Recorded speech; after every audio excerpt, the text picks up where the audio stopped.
This agent has to decide whether to take out Hitler or to take out the rogue agent trying to take out Hitler. Decisions, decisions.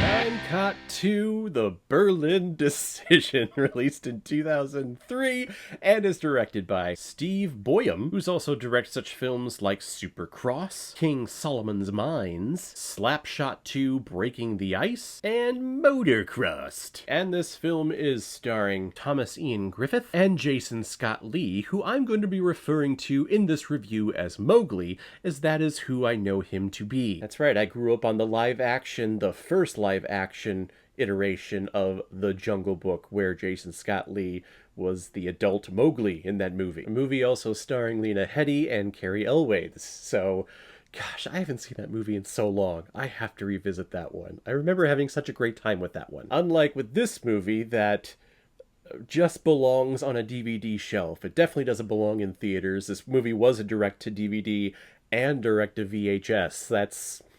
These were the times back in 2003. It definitely deserves to stay in the $1 bin at Walmart, if they even still do those. But the reason why it's being discussed here on this channel is because it was a PayPal recommendation and donation from a big contributor and supporter of this channel, David Klimov.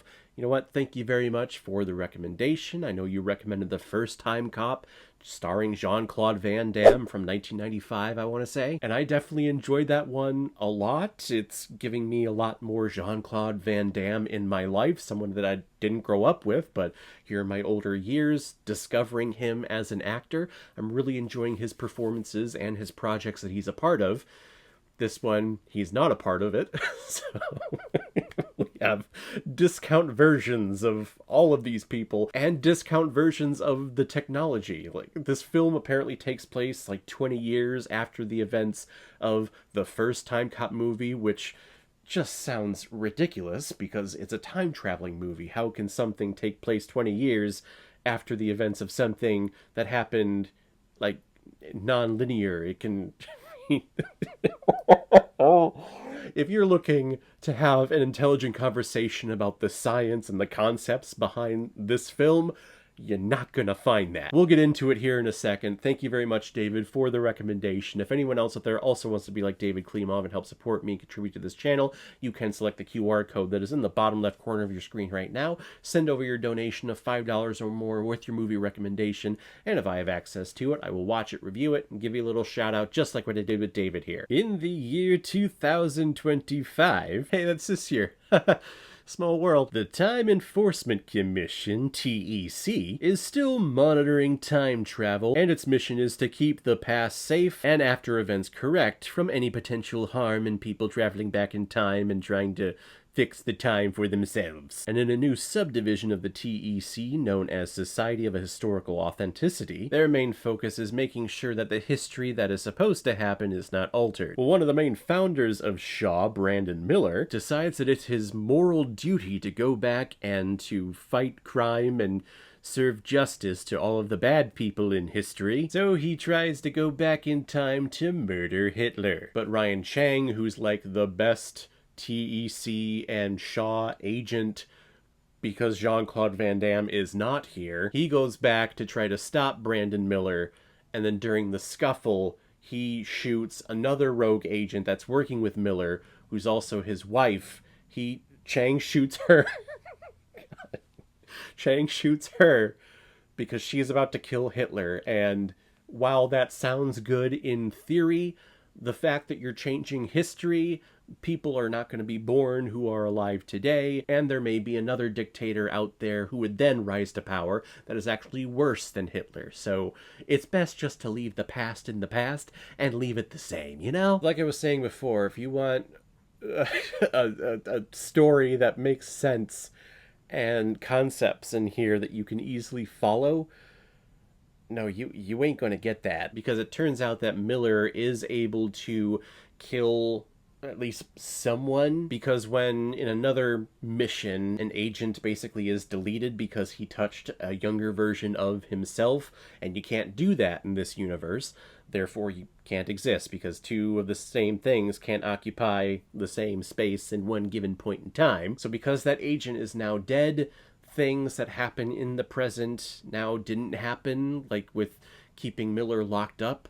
And because now he's free, he's going back in time to kill ancestors of all the other agents so that they're not born. And Chang is the only one left, but he's able to still, like, time jump in the time sphere thing. And he'll go back, and then he'll come forward, and it's completely changed. Then he'll go back, and then he'll come forward, and it's completely changed again. The whole time travel thing in here just doesn't make sense, because some things, like, you're changing in the past, and it doesn't affect the future.